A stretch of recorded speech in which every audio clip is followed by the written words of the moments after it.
अखिलेश को भी आ रहा था उत्तर प्रदेश में, इसको भी सपना में श्री कृष्ण भगवान दिख रहे थे। वो कहाँ चले गए वो श्री कृष्ण भगवान?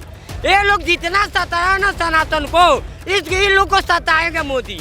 देखो यही तो दुर्भाग्य है कि महिलाओं को भी अब ये बांटना चाहते हैं। पुरुषों को तो इन्होंने बांटने की बड़ी कोशिश करी और आज भी कर रहे हैं ये। अब ये महिलाओं में भी जो है दरार गिरना चाह रहे हैं कि महिला भी आपस में लड़ें। वो तो रिमोट कंट्रोल का सरकार बनाएंगे ना, सोनिया गांधी जैसे रिमोट कंट्रोल का मनमोहन सिंह को बना दिया। अब विपक्ष के पास मैडम कोई मुद्दा तो रहा नहीं है, अब वो सोच कहाँ जाएगी।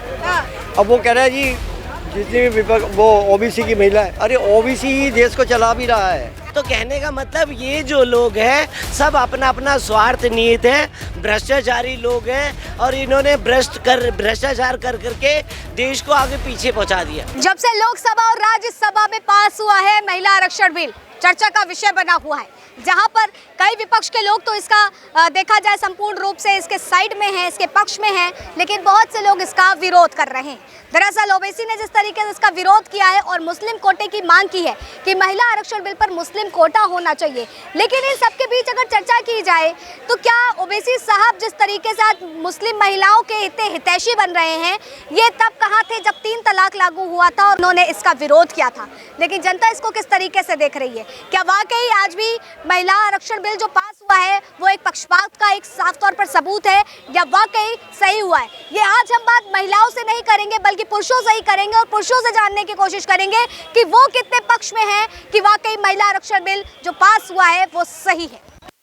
देखो महिलाओं के लिए माननीय प्रधानमंत्री जी ने जो किया है 33% आरक्षण बहुत अच्छा किया है और महिलाओं के लिए मैं समझता हूँ कि एक क्रांतिकारी कदम है। कांग्रेसी कहते थे, विपक्ष वाले कहते थे खाली, पर कभी संसद में उन्होंने कानून नहीं बनाया। कानून अगर बनाया है तो केवल मोदी जी ने बनाया है। लोकसभा और राज्यसभा में वो केवल हवाई बात करते थे।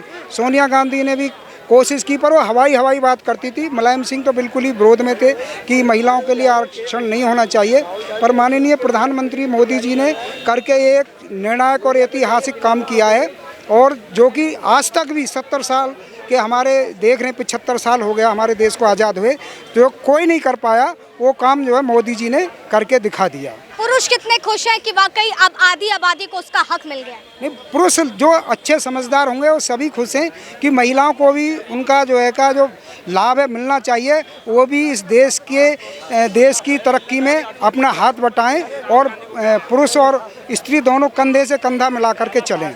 चाहे सपा से अगर बात किया जाए तो डिम्पल यादव हो, ओवैसी की बात की जाए तो वो भी लगातार मुस्लिम कोटे को लेकर के बात कर रहे हैं। ओवैसी साहब, ओवैसी कोटे को लेकर के महिला आरक्षण पर चर्चा हो रही है। देखो यही तो दुर्भाग्य है कि महिलाओं को भी अब ये बांटना चाहते हैं। पुरुषों को तो इन्होंने बांटने की बड़ी कोशिश करी और आज भी कर रहे हैं ये। अब ये महिलाओं में भी जो है दरार गिरना चाह रहे हैं कि महिला भी आपस में लड़ें। अरे जो महिलाओं के लिए आरक्षण दिया, पहली बात तो महिलाओं में 33% कोई भी सही जो योग्य है कम से कम वो आनी चाहिए और आरक्षण महिलाओं में किसी का भी नहीं होना चाहिए। महिला तो महिला ही है, वो महिलाओं के लिए किया गया है।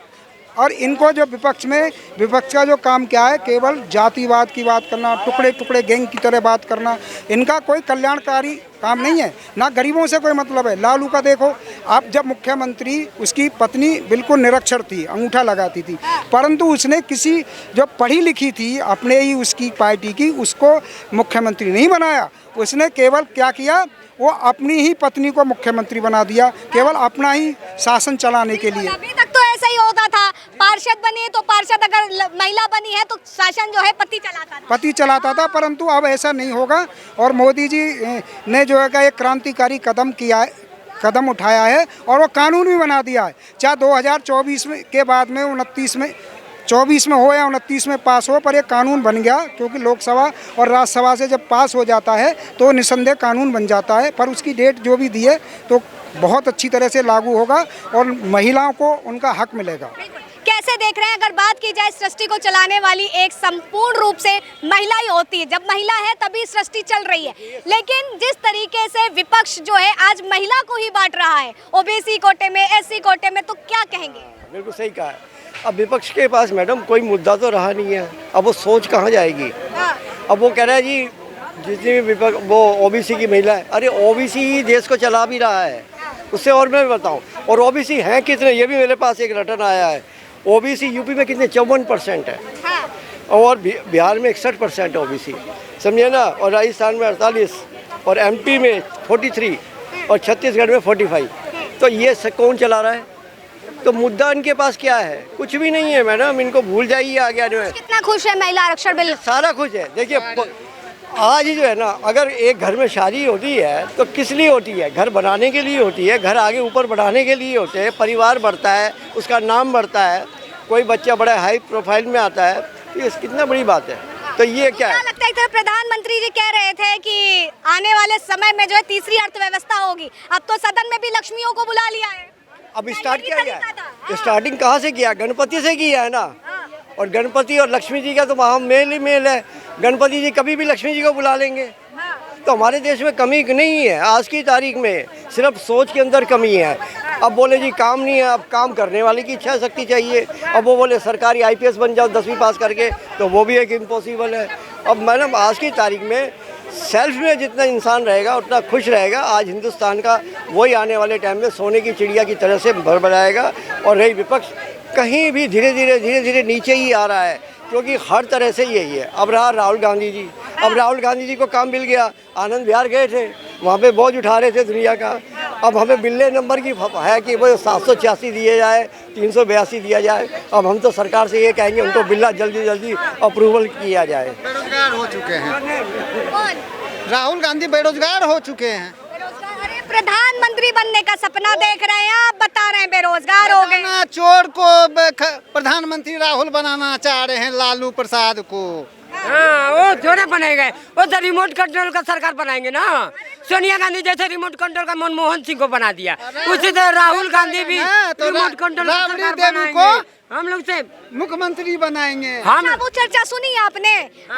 लालू यादव और तेज प्रताप यादव लौंडा डांस देख रहे थे। हाँ, तो देखेंगे ही। कैसे बिहार का विकास करेंगे? अरे वो लोग 20 साल तक बिहार को लूटा है और कुछ नहीं किया लालू यादव। अभी भी लूट रहा है गोली की नोक पे। और नहीं यकीन हो तो बिहार सरकार का माता पिता है भाटी साहब, उनसे जाके पूछो कि डेली मर्डर होता है और खून पीता है लालू और राबड़ी। बताइए, तेज प्रताप यादव जो हैं, उनके सपने में कृष्ण भगवान आते हैं, लालू यादव मटन खाते हैं और अब लौंडा डांस देख रहे हैं दोनों बाप बेटा। अरे अखिलेश को भी आ रहा था उत्तर प्रदेश में, इसको भी सपना में श्री कृष्ण भगवान दिख रहे थे। वो कहाँ चले गए वो श्री कृष्ण भगवान? ये लोग जितना सताया ना सनातन को, इन लोग को सताएगा मोदी। जितना सनातन को कहे तो बदला मोदी जी लेंगे। हाँ, ये राहुल गांधी बोलता है कि पंडित है, और लालू यादव के यहाँ बकरी का मीट खा रहा था। ये कैमरा बता रहा है, CC कैमरा, कि राहुल गांधी और प्रियंका गांधी बकरी का मीट खा रही है। छिप करके लालू यादव मोदी जी के पैर पकड़ते हैं। पैर पकड़ते हैं, बोलते हैं हम सरकार बना देंगे, लेकिन आपको रिमोट कंट्रोल जैसा मनमोहन सिंह जैसा सरकार चलाना पड़ेगा। ये आपको लालू यादव को बोल रहे हैं राहुल गांधी, क्योंकि राहुल गांधी का हिम्मत नहीं है कि कुर्सी पर बैठ जाएगा। तेज प्रताप यादव बन जाए, तेज प्रताप यादव चोर का बेटा प्रधानमंत्री चोर का बेटा चोरे होता है, कभी साधु नहीं बनेगा। जेल जाएंगे। कोरोना में कहाँ गया था? कोरोना में एक आदमी को खाना खिलाया होगा बिहार में, बिहारियों को भिखमंगा बना दिया, कंगाल बनाया। ये 40 सालों में बिहार को लूट करके बिहारियों को मजदूर बनाया ये लोग। चालक को लूटा है, हमें लूट। नीतीश कुमार जातीय जनगणना करके क्या बिहार का विकास कर देगा? नहीं विकास करेगा। जिस तरह से जीना ने भारत को 2 टुकड़ा किया, जीना भारत को 2 टुकड़ा किया, हिंदू और मुसलमान, जो कि आज भारत संभल नहीं रहा। ये नीतीश कुमार हजारों टुकड़ा में बिहारियों को बांटना चाहता है। ये है नीतीश कुमार। सुनिए, कैम्ब्रिज विश्वविद्यालय से एक लेख में आया था कि भारत विश्व का शेर है मगर चल नहीं सकता। क्यों नहीं चलेगा? यही जाति धर्म के चलते नहीं चलता है भारत। लेकिन इंडिया गुट में कैसे विश्व की पहली अर्थव्यवस्था भारत की होती, ये समझ जाइए। भारत में इतना पॉपुलेशन है, इतना विश्व भर का पैसा आता है, कितना भी नेता लूटता है, कोई फर्क नहीं पड़ता है। देश की आर्थिक व्यवस्था भारत ही है विश्व का। हम लालू जी पैर छू के प्रणाम करते हैं बैक साइड से मोदी जी का कि हमें मेकअप करने के लिए पैसा दो, अब चोरी छोड़ा दिए हो। पूरा बिहार का खजाना लालू यादव लूट कर घर में रख दिया। अपने पड़ोसियों को बोल दिया कि पटना को लूट लो। ये तो लालू यादव वो पहले जनता को बेवकूफ बना रहा था, अब नहीं बनाएगा। बिहार में जितना फैक्ट्री है, डालमिया नगर, चीनी फैक्ट्री, सीमेंट फैक्ट्री, क्या फैक्ट्री नहीं था। बिहार विश्व को चलाता, लेकिन में ये लोग 40 सालों में नीतीश और लालू ने बिहार को एकदम खा गया, नमक की तरह खा गए। हाँ। क्या लगता है अब बिहारियों को मजदूर बिहारियों को बनाया। देखिए, बिहारियों को लूटने वाले नीतीश कुमार, लालू प्रसाद यादव, वो चारा खा गए, जो जानवरों का चारा होता है वही खा गए। तो कहने का मतलब क्या है। और देखिए क्या करा लालू प्रसाद यादव ने, जेल में बैठे बैठे राबड़ी देवी को मुख्यमंत्री बना दिया, जो कि बिल्कुल अनपढ़ थी। तो कहने का मतलब क्या है, उन्होंने बिहार को चमकाया नहीं, उल्टा बर्बाद कर दिया, बर्बाद अपने आप को चमकाया उन्होंने। अब देखिए नीतीश कुमार ने क्या करा, 2 बार वो 917 करोड़ रुपए लगा दिए उस पुल पे और वो तोड़ दिया दोनों बार। और जो देखिए वो जो पत्रकार महोदय थे, उन्होंने कहा जब उसका विरोध करा कि आपने ये देश मतलब बिहार का पैसा लुटिया डुबो दी है बिहार की, तो वो उसको अंदर करवा दिया उन्होंने।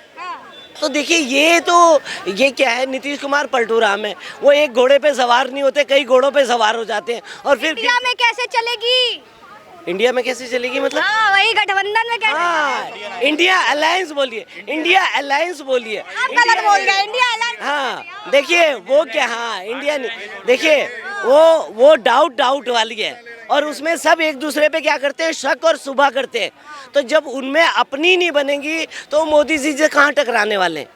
पहले तो अपने आप को, अपने घर परिवार को तो संभालें। उनका परिवार बिखरा पड़ा हुआ है। ममता दीदी ने कह दिया बंगाल में बॉर्डर लाइन है, अखिलेश यादव कहते हैं कि यूपी में बॉर्डर लाइन है, और केजरीवाल कहते हैं दिल्ली। चली कहाँ रही यूपी में? हाँ तो वो देख रहे हैं ना, स्वामी प्रसाद मौर्य को लिया है ना, वो पढ़ रहे रामायण के पृष्ठ पढ़ रहे।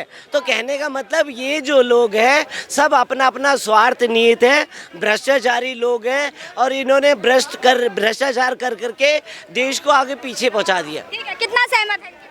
पूरा 100% सहमत है। लगता है कि बिहार में जिस तरीके से तमाम चीजें जो चल रही हैं, वाकई बिहार को डुबोएगी आने वाले समय में? ये नहीं बोल सकते, परिवर्तन तो चाह रहे हैं। हम बिहार से नहीं हैं तो बिहार के बारे में बोल नहीं सकते। कहाँ से हैं? हम बंगाल से हैं। बंगाल से हैं, तो ममता जी के राज से है मतलब? एकदम। संतुष्ट है ममता जी के कामों से? कैसे झूठ बोले? ये देखिए कैसे झूठ बोले। हाँ, मैम अगर बिहार को कोई बचा सकता है वो है योगी। अगर योगी को वहाँ ट्रांसफर कर दिया जाए तो सबकी खाट खड़ी हो जाएगी। योगी जी को कहाँ भेजेंगे? लोग कह रहे हैं दिल्ली ले आओ, प्रधानमंत्री बना दो। भाई जब तक योगी नहीं जाएगा, कुछ महीने के लिए भेज दें, कुछ टाइम के लिए भेज दें, 6 महीने भेज दिए, 6 महीने के लिए भेज दीजिए। देखिए 6 महीने में सब उलट पलट सही कर सही कर देंगे 6 महीने। सबकी गुद्दी सीधी हो जाएगी। विश्वास है? बिल्कुल जी, योगी इज गुड। जेल में सबसे पहले किसे डालेंगे? भ्रष्टाचारियों को, भ्रष्टाचारियों को जो है जेल में डाला जाएगा। बिहार को संवारना है तो योगी जी को ले आओ बिहार में। फिलहाल तब तक के लिए बने रहे न्यूज़ 1 इंडिया पर। कैमरा पर्सन अनीश के साथ आस्था तिवारी।